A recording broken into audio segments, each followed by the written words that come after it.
Bismillahirrahmanirrahim. Assalamualaikum warahmatullahi wabarakatuh. Kami dari kelompok 11 kelas 4D akan menjelaskan mengenai kebijakan dan inovasi teknologi informasi dan komputer atau TIK.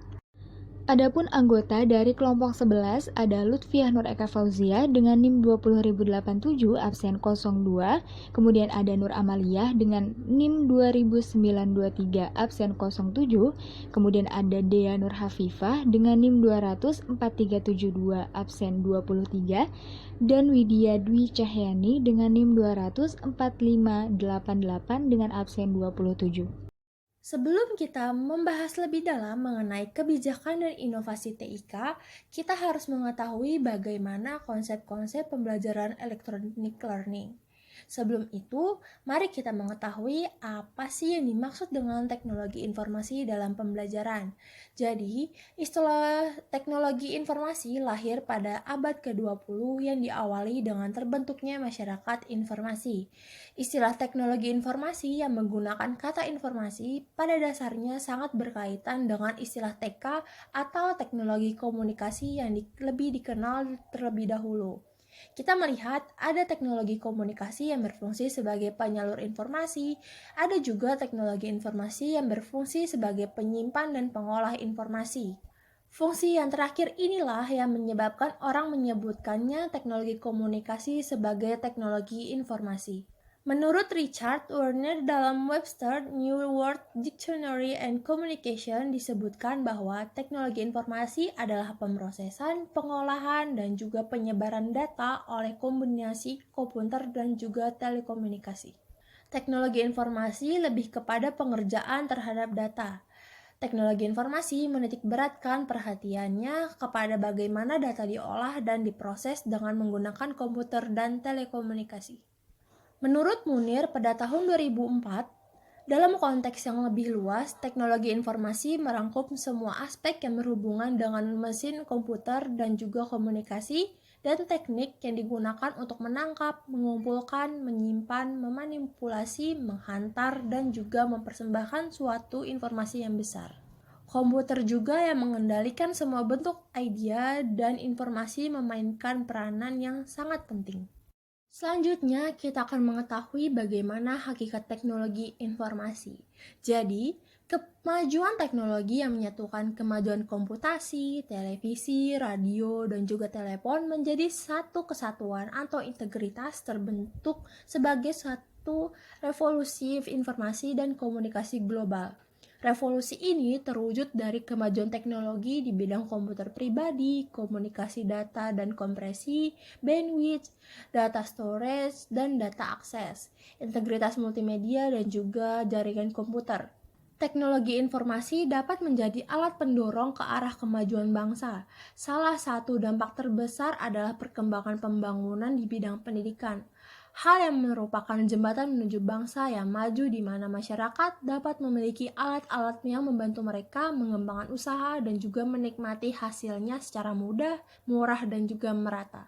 Suatu yang merupakan kerangka akses untuk semua orang yang mengarungi abad 21 ini. Teknologi informasi dan komunikasi juga dapat membantu memberikan perubahan besar di banyak negara. Dalam era global sekarang, tidak ada lagi sekat dalam akses informasi sehingga semua lapisan masyarakat mempunyai kesempatan yang sama untuk mengembangkan diri dalam segala aspek kehidupan. Tentunya kita sebagai masyarakat Indonesia tidak dapat menolak terhadap boomingnya teknologi informasi dan komunikasi ini. Peranan dunia pendidikan menjadi pintu utama untuk menyaring, mentransfer, dan juga memberikan kontrans sehingga nilai-nilai tradisional yang positif tidak mudah terkikis, bahkan kita berharap dapat bergabung secara sinergis. Tentunya tugas kita semua untuk sama-sama berpikir untuk mencari format terbaik bagaimana memanfaatkan dan mengevaluasi peranan teknologi informasi dan komunikasi dalam meningkatkan kualitas pendidikan di tanah air tercinta ini. Kurun waktu yang relatif singkat semenjak internet pertama kali terbuka penggunanya untuk pemakaian umum pada tahun 1986, jaringan informasi dan komunikasi ini telah merambat dengan kecepatan luar biasa ke seluruh pelosok dunia, tak terkecuali Indonesia. Menurut data terakhir, pada tahun 1999, lebih dari 100 juta orang menggunakan internet dan jumlah tersebut masih terus akan berkembang seiring dengan bertambahnya kesadaran orang akan perlunya informasi dan semakin banyaknya kemudahan-kemudahan yang dapat didapatkan melalui internet. Konsep pembelajaran melalui teknologi informasi. Perkembangan peradaban manusia diiringi dengan perkembangan cara menyampaikan informasi yang selanjutnya dikenal dengan istilah teknologi informasi. Mulai dari gambar-gambar yang tak bermakna di dinding-dinding gua, peletakan tonggak bersejarah dalam bentuk prasasti, sampai diperkenalkannya dunia arus informasi yang kemudian dikenal dengan nama internet. Informasi yang disampaikan pun berkembang dari sekadar hanya menggambarkan keadaan sampai taktik bertempur. Khusus pengguna internet untuk keperluan pendidikan yang semakin meluas terutama di negara-negara maju merupakan fakta yang menunjukkan bahwa dengan media ini memang dimungkinkan diselenggarakannya proses belajar mengajar yang sangat efektif. Hal itu terjadi karena dengan sifat dan karakteristik internet yang cukup khas sehingga diharapkan bisa digunakan sebagai media pembelajaran sebagaimana media lain yang telah dipergunakan sebelumnya.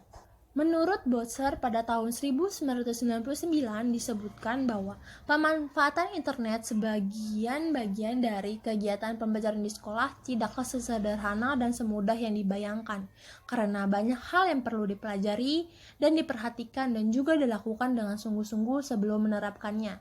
Sebagai media yang diharapkan akan menjadi bagian dari suatu proses belajar mengajar di sekolah, internet harus mampu memberikan dukungan bagi keterselenggaranya proses komunikasi interaktif antara guru dengan siswa, sebagaimana yang dipersyaratkan dalam suatu kegiatan pembelajaran. Kondisi yang harus mampu didukung oleh internet tersebut terutama berkaitan dengan strategi pembelajaran yang akan dikembangkan yang kalau dijabarkan secara sederhana bisa diartikan sebagai kegiatan komunikasi yang dilakukan untuk mengajak siswa untuk mengerjakan tugas-tugas dan juga membantu siswa dalam memperoleh pengetahuan yang dibutuhkan tersebut. Pada dasarnya, internet merupakan media yang bersifat multirupa. Pada satu sisi, internet bisa digunakan untuk berkomunikasi secara interpersonal, misalnya dengan menggunakan email dan chat sebagai sarana berkomunikasi antar pribadi atau one-to-one communication. Dan di sisi lain, dengan email pun pengguna bisa menggunakan komunikasi dengan lebih dari satu orang atau sekelompok pengguna yang lainnya, atau yang disebut dengan one-to-many communication. Bahkan, sebagaimana yang telah disinggungkan di bagian depan, internet juga memiliki kemampuan memfasilitasi kegiatan diskusi dan kolaborasi oleh sekelompok orang. Di samping itu juga, dengan kemampuannya untuk menyelenggarakan komunikasi tatap muka atau telekonferensi. Selanjutnya ada faktor pendukung pembelajaran melalui teknologi informasi. Sebagai dasar penggunaan internet sebagai media pembelajaran di lingkungan sekolah, ada beberapa hal yang perlu diperhatikan dan disikapi dengan baik agar dapat berhasil dalam menerapkan pemanfaatan internet untuk pembelajaran. Yaitu diantaranya yang pertama ada faktor lingkungan. Faktor lingkungan ini mencakup institusi penyelenggaraan pendidikan dan masyarakat. Institusi sendiri berperan dalam mewujudkan kebijakan dan komitmen. Institusi ini sangat menentukan terrealisasinya pemanfaatan internet bagi pendidikan di lingkungan sekolah. Institusi ini merupakan hal yang paling utama ditekankan untuk berkomitmen dalam penggunaan internet dalam pembelajaran di sekolah. Tentunya hal ini berkaitan dengan pendayagunaan teknologi tinggi yang bersangkutan dalam penyediaan dana untuk kebutuhan atau kelengkapan peralatan seperti komputer, koneksi, jaringan, biaya penggunaan telepon, dan lainnya. Selain institusi juga faktor lingkungan lainnya yaitu masyarakat.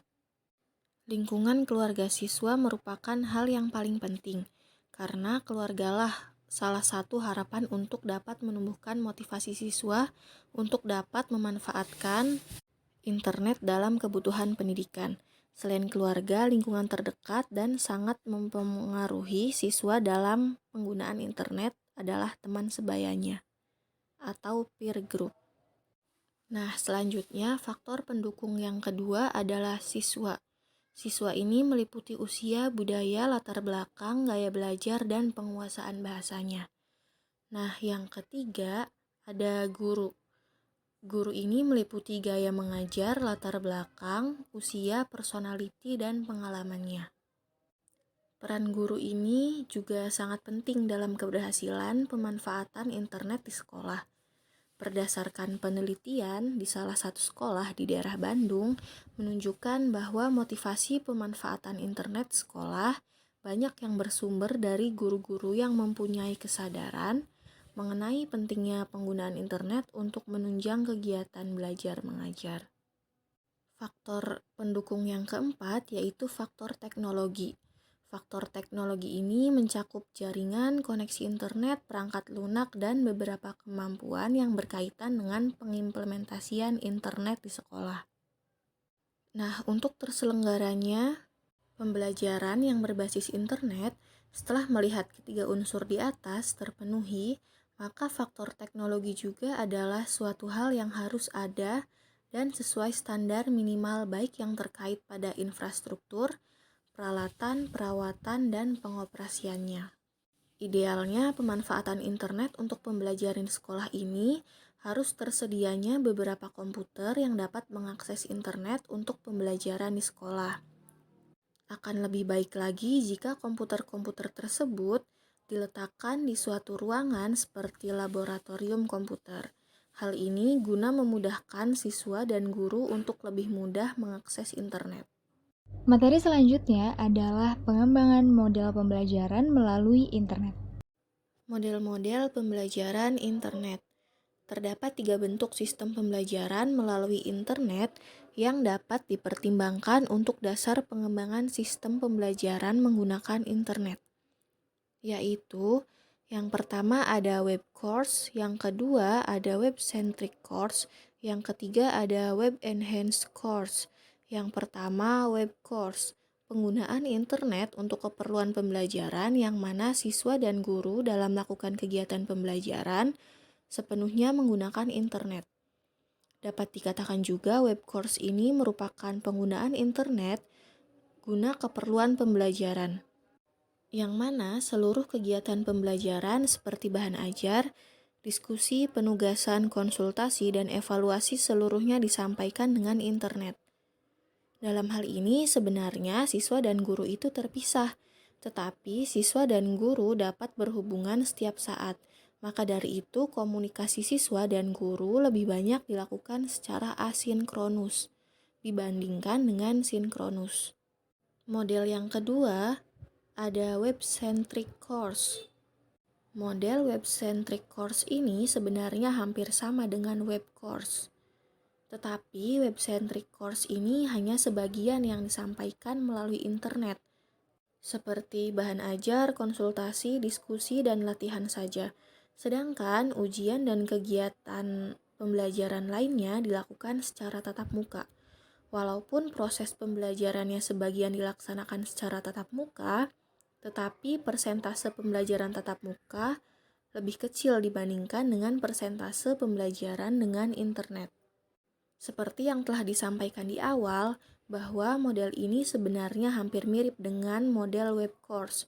Tetapi model ini memang siswa dan guru sepenuhnya berpisah. Tetapi ada waktu di mana keduanya melakukan tatap muka, baik di dalam sekolah ataupun di perpustakaan, taman bacaan, atau tempat-tempat sejenisnya. Model yang ketiga ada Web Enhanced Course. Web Enhanced Course ini merupakan penggunaan internet untuk kebutuhan pendidikan sebagai penunjang peningkatan kualitas kegiatan belajar di dalam kelas. Sehingga proses pembelajaran yang utamanya itu adalah tatap muka di kelas. Nah, Web Enhanced Course ini juga dikenal dengan sebutan Web Light Course karena proses pembelajaran utamanya yaitu tatap muka di kelas. Kegunaan internet dalam model ini adalah untuk menyediakan bahan ajar yang lengkap dengan membuat link atau memberi alamat ke berbagai sumber belajar yang sesuai dan dapat diakses secara online, guna memperluas komunikasi antara siswa dan guru dan meningkatkan kuantitas Komunikasi dua arah ini untuk keperluan konsultasi, diskusi, ataupun untuk bekerja secara kelompok. Selanjutnya ada pengembangan model pembelajaran melalui internet. Di sini ada beberapa hal yang perlu dipertimbangkan sebagai bahan pengambilan keputusan dalam pengembangan sistem pembelajaran berbasis internet. Yang pertama ada keuntungan. Sistem pembelajaran berbasis internet ini akan memberi keuntungan bagi staf pengajar, institusi pengelola, terutama keuntungan yang diperoleh siswa dalam hal meningkatkan kualitas siswa dibanding dengan pelaksanaan pembelajaran tatap muka secara konvensional. Yang kedua, ada penyediaan peralatan software dan biaya pengembangan infrastruktur. Yang ketiga, ada biaya yang dibutuhkan untuk pengembangan infrastruktur, menyediakan peralatan dan software. Nah, maka dari itu diperlukannya pertimbangan dalam beberapa hal seperti dalam membangun jaringan akan dilakukan secara penuh atau bertahap. Selain itu juga menyediakan peralatan yang seluruhnya baru atau mengupgrade yang sudah ada, dengan kata lain second. Nah, perlu diketahui juga bahwa software yang original harganya cukup mahal. Maka dari itu diperlukannya pertimbangan dalam mempersiapkan dana dalam setiap langkah pengambilan keputusan. Yang keempat, ada biaya operasional serta perawatan.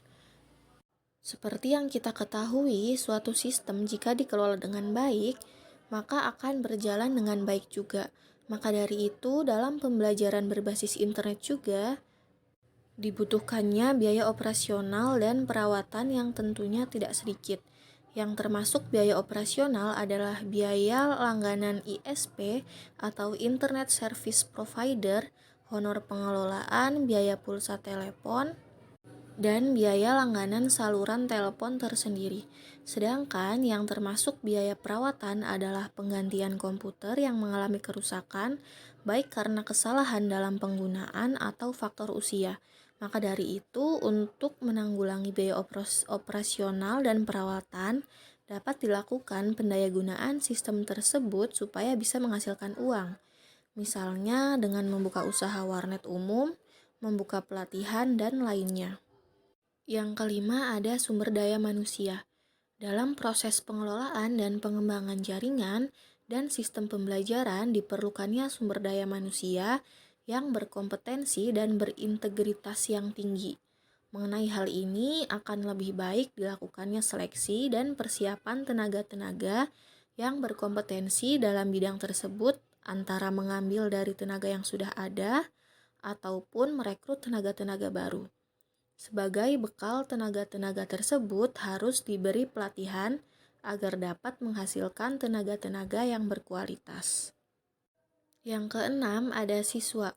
Kita perlu mengetahui bahwa sejauh mana sih kesiapan siswa untuk mengikuti pembelajaran berbasis internet yang akan diterapkan.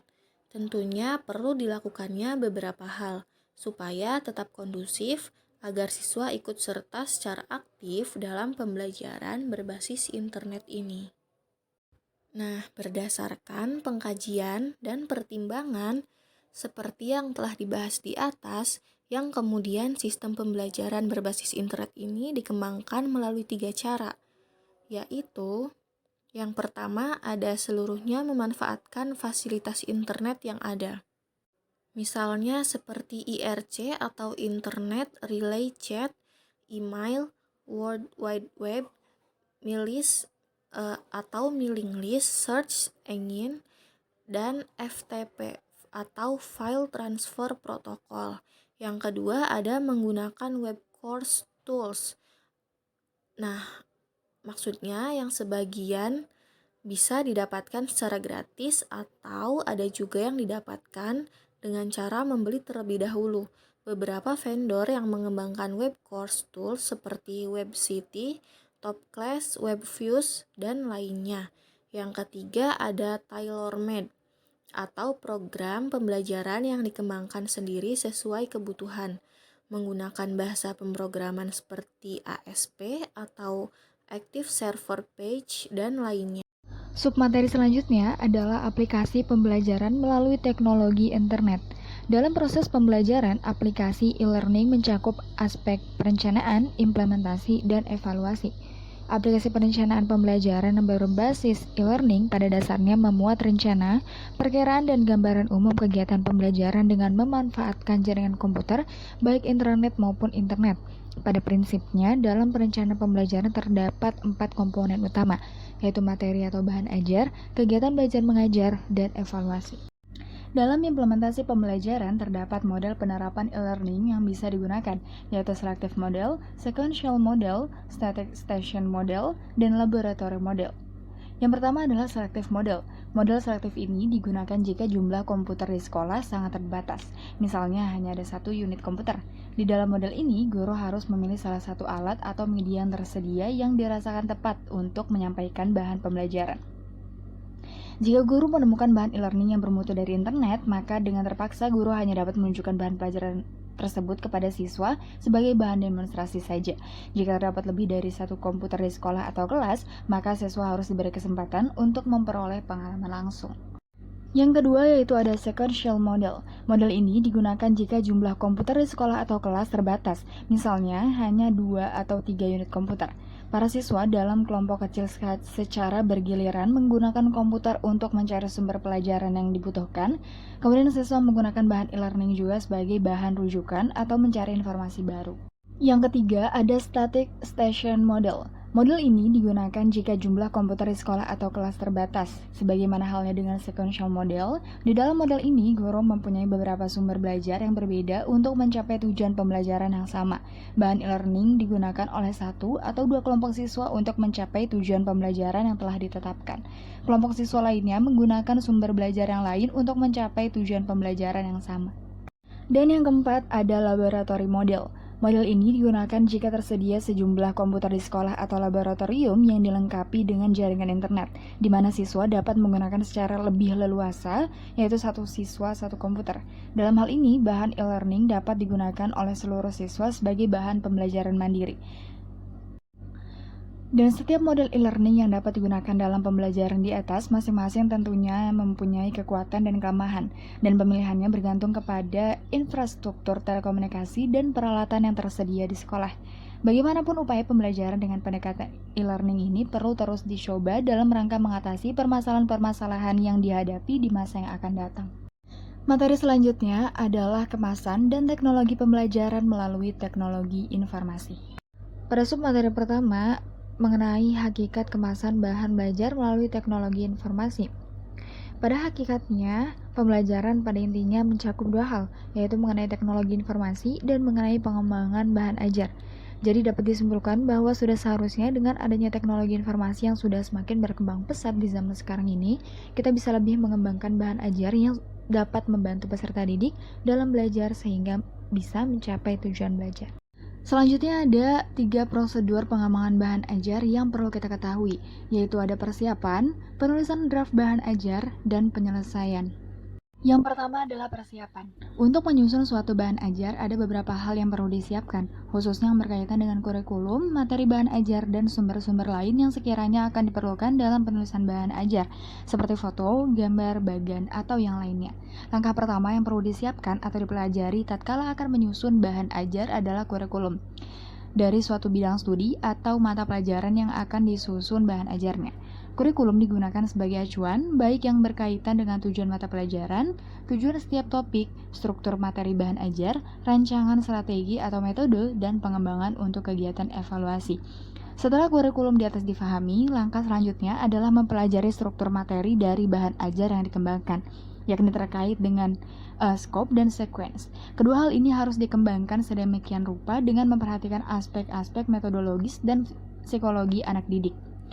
Dan langkah terakhir pada tahap persiapan ini adalah pengumpulan berbagai sumber yang diperlukan, baik yang terkait dengan buku-buku, jurnal, makalah, dan bahan-bahan lain yang akan digunakan sebagai pelengkap bagi penulisan bahan ajar selanjutnya. Yang kedua adalah penulisan draft bahan ajar. Setelah bahan ajar disusun dan dikembangkan dengan menggunakan model tertentu, tahapan selanjutnya adalah diskusi isi draft bahan ajar. Diskusi dapat dilakukan melalui focus group discussion dalam KKG maupun MGMP dengan melibatkan beberapa ahli terkait, yaitu ahli materi, ahli bahasa, dan ahli kurikulum. Bahan ajar yang telah didiskusikan dan telah mendapat berbagai masukan dari para ahli, kemudian direvisi sesuai dengan masukan yang ada. Dan yang terakhir adalah penyelesaian. Tahapan akhir dari kajian draft bahan ajar adalah memperhatikan aspek kebahasaan, keterbacaan, kosakata yang digunakan, termasuk tingkat kesulitan bahasa dikaitkan dengan pengguna utama. Kemudian kelengkapan bahan penunjang lainnya seperti gambar, tabel. Selanjutnya, saya akan menjelaskan mengenai pengemasan bahan pembelajaran. Secara leksikal, kata kemasan merupakan terjemahan dari bahasa Inggris yaitu package, yang berarti bungkus, pak, atau paket.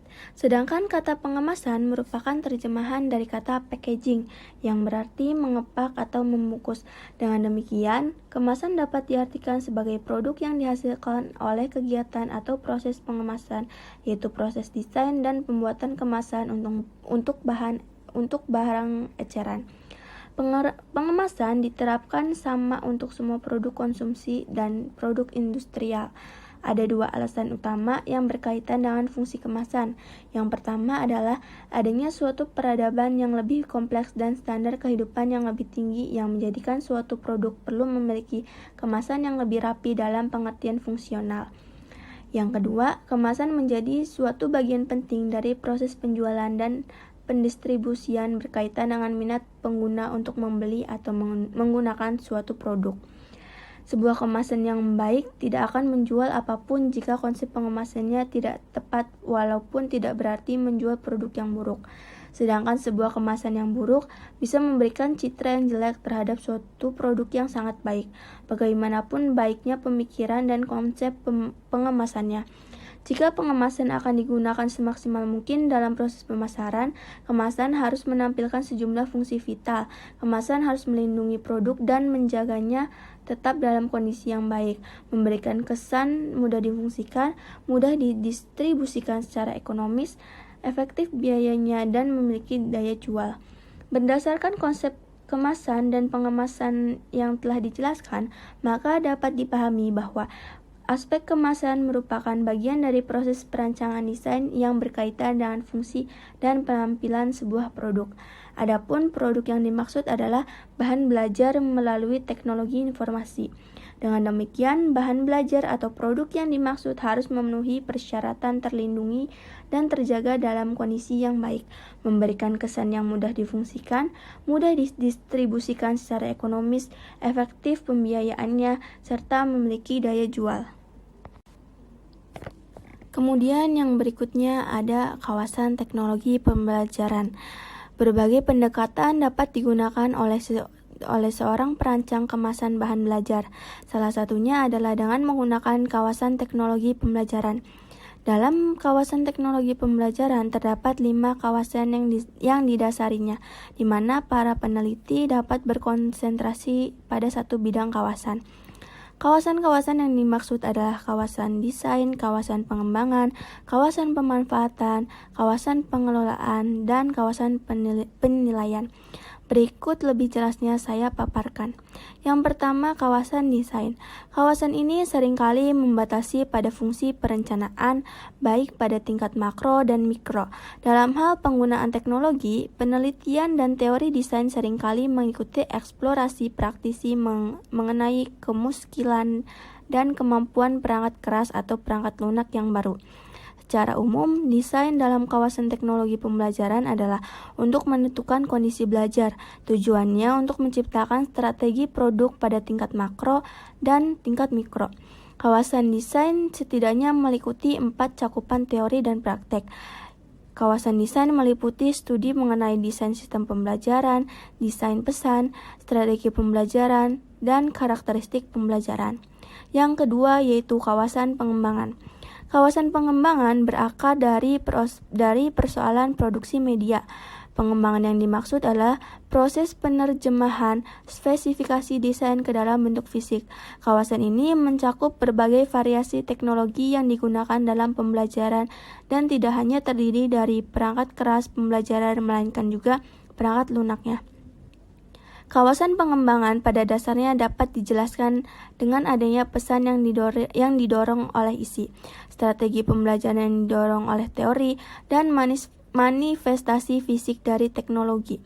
Dengan demikian, teknologi merupakan tenaga penggerak dari kawasan pengembangan yang dapat diorganisasikan ke dalam 4 kategori, yaitu teknologi cetak, teknologi audiovisual, teknologi berasaskan komputer, dan teknologi terpadu. Yang ketiga yaitu kawasan pemanfaatan. Kawasan pemanfaatan merupakan kawasan tertua dari kawasan teknologi pembelajaran. Kawasan ini berasal dari gerakan pendidikan visual. Salah satu bentuk konkretnya adalah mempersiapkan pameran untuk tujuan pembelajaran. Fungsi kawasan ini sedemikian penting karena membicarakan kaitan antara pembelajar dengan bahan atau sistem pembelajaran. Fungsi ini sangat kritis karena pemanfaatan oleh pembelajar merupakan satu-satunya alasan dari bahan pembelajaran. 4 kategori dalam kawasan ini adalah pemanfaatan media, difusi inovasi, implementasi dan institusionalisasi, serta kebijakan regulasi. Kawasan yang keempat yaitu kawasan pengelolaan. Kawasan ini meliputi pengendalian teknologi pembelajaran melalui perencanaan, pengorganisasian, pengkoordinasian, dan supervisi. Kompleksitas pengelolaan berbagai macam sumber, personel, usaha desain maupun pengembangan akan semakin meningkat dengan membesarnya usaha dari sebuah institusi pendidikan. Secara singkat ada 4 kategori dalam kawasan pengelolaan, yaitu pengelolaan proyek, pengelolaan sumber, pengelolaan sistem penyampaian, dan pengelolaan informasi. Kawasan yang terakhir yaitu kawasan penilaian. Kawasan ini adalah kawasan di mana terjadi proses penentuan memadai tidaknya pembelajaran dan pembelajar. Penilaian dimulai dengan analisis masalah sebagai langkah awal yang penting dalam pengembangan dan penilaian pembelajaran, karena tujuan dan hambatan dijelaskan dalam langkah ini. Penilaian sebagai komponen terakhir dalam pembelajaran berfungsi untuk mengukur sejauh mana tujuan pembelajaran telah tercapai dan tindakan apa yang harus dilakukan apabila tujuan tersebut belum tercapai. Melalui pendekatan pembelajaran e-learning, kegiatan evaluasi untuk mengetahui hasil dapat dilakukan secara bervariasi. Setiap siswa dapat melihat dan mengikuti suruhan-suruhan yang berada dalam halaman web, bisa berupa pertanyaan, tugas-tugas, dan latihan yang harus dikerjakan siswa. Materi yang selanjutnya yaitu dampak positif dan negatif TIK dalam bidang pendidikan. Dampak positif dari TIK dalam bidang pendidikan yang pertama yaitu informasi yang dibutuhkan akan semakin cepat dan mudah diakses untuk kepentingan pendidikan. Yang kedua, ada inovasi dalam pembelajaran akan semakin berkembang dengan adanya inovasi e-learning yang semakin memudahkan proses pendidikan.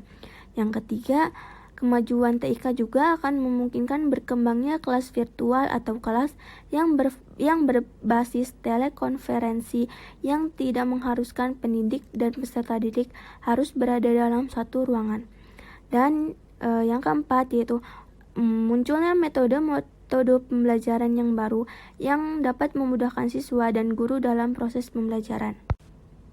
Adapun dampak negatif TIK dalam bidang pendidikan yaitu yang pertama, kemajuan TIK akan semakin mempermudah terjadinya pelanggaran terhadap hak atas kekayaan intelektual atau HAKI. Karena semakin mudahnya mengakses data menyebabkan orang akan bersifat plagiatis yaitu melakukan kecurangan. Yang kedua, mempertimbangkan pemakaian TIK dalam pendidikan, khususnya untuk anak di bawah umur yang masih harus dalam pengawasan ketika sedang melakukan pembelajaran dengan TIK. Di sini, kita harus menganalisis untung ruginya pemakaian TIK untuk anak di bawah umur.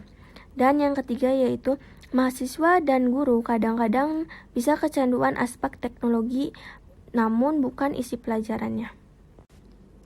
Lalu bagaimana solusi yang bisa dilakukan untuk mengatasi dampak negatif TIK dalam bidang pendidikan? Jadi, solusi dalam mengatasi dampak negatif TIK dalam bidang pendidikan yaitu dengan bagaimana cara kita untuk bisa memanfaatkan perkembangan teknologi secara bijak tanpa harus bersikap antipati terhadap perkembangan teknologi. Namun juga kita tidak boleh berlebihan dalam penggunaannya. Demikian penjelasan materi berupa video explainer dari kelompok kami. Kurang lebihnya mohon maaf. Wassalamualaikum warahmatullahi wabarakatuh.